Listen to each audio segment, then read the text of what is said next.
Le mardi 18 juin 2024, devant le Congrès, Alassane Ouattara a prononcé un discours sur l'état de la nation. Une adresse diversement appréciée selon que l'on soit du pouvoir ou de l'opposition. Une chose est sûre, Alassane Ouattara, en sacrifiant à cet exercice prescrit par la Constitution, permet aux citoyens lambda d'accéder au même niveau d'information que le sommet. L'on retient dans l'ensemble que les voyants sont au vert dans plusieurs domaines de la vie socio-économique, culturelle et sportive de la Côte d'Ivoire. Le chef de l'État a longuement félicité les acteurs que sont pour la plupart les ministres. En 2024, Alassane Ouattara, qui se sent très à l'aise à dérouler son impressionnant bilan économique, n'a pas manqué de se délecter aux grandes dames de l'opposition.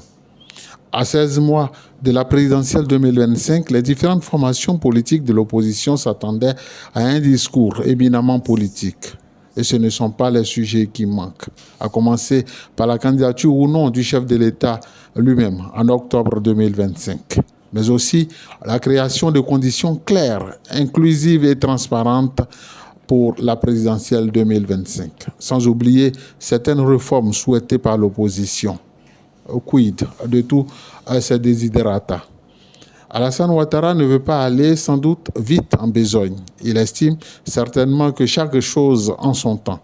Aussi préfère-t-il, en temps opportun, traiter définitivement certaines questions qui taraudent les esprits tant dans son propre camp que dans l'opposition.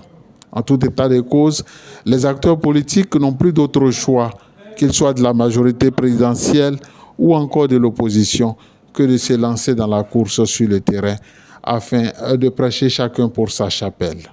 Et cela promet une vraie animation du terrain politique les semaines et mois à venir. Sans doute que du rapport de force sur le terrain jaillira la suite des événements et des décisions à prendre pour la présidentielle 2025.